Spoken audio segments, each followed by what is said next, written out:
Vice President, thank you, and thanks to the task force, and of course thanks to the President for his leadership. The important public health measures that have been discussed so much in these briefings in this room have had a large impact in American workplaces. We saw that again today as the Labor Department released figures showing that 6.6 million new unemployment claims were filed last week. We're all mindful, the President mentioned this, that the American people are making difficult sacrifices. That has included being furloughed, laid off, or having a small business struggle.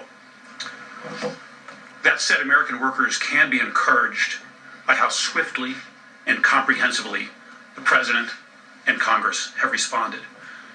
3 weeks ago, the U.S. had never had a law requiring paid sick leave at U.S. companies.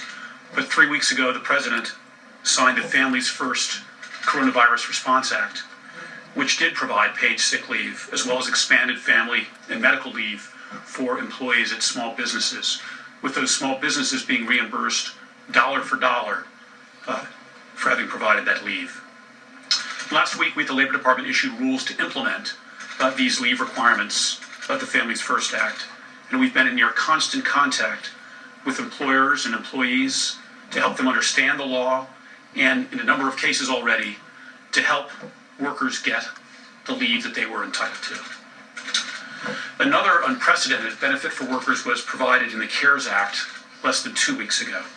That law, as you know, includes a $600 a week plus-up to unemployment benefits that are provided by the states. We have millions of unemployed Americans who are making a sacrifice for our national well-being. These bonus payments, and they're unprecedented, the government has never provided a plus-up unemployment payment like this. These payments are intended to make those workers whole as near we can. This temporary benefit is available not just to employees, but also to the self-employed and gig economy workers. Before the President signed the CARES Act, gig workers, independent contractors were not available for unemployment compensation. Today they are. At the department, our team has worked day and night to enable states to make this benefit available. I'm pleased that a number of states are now making those $600 additional weekly payments. More states will follow in the coming days.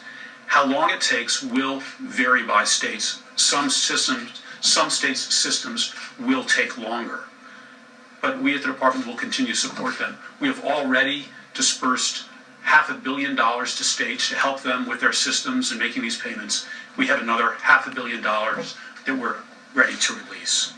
And for workers who don't get this benefit when it's first due them, states will be able to catch them up later when their computer systems are able to make these payments.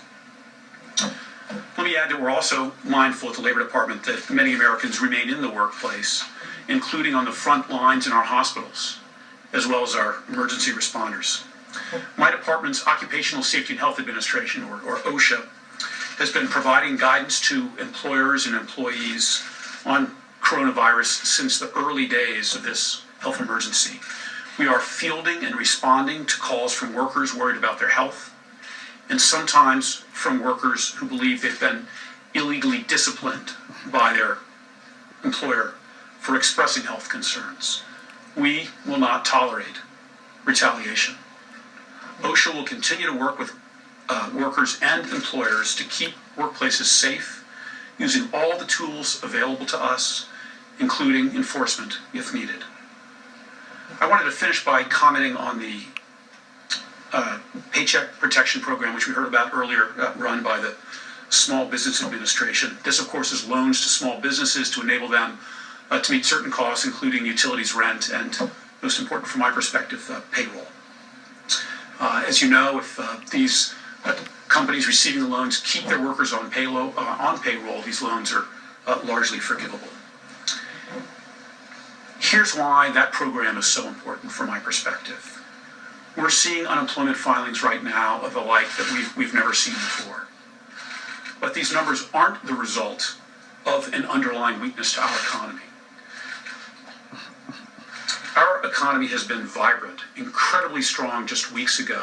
If, as we've heard again today, if we are disciplined now and adhere carefully to the guidance being provided by health authorities, we'll get that economy back.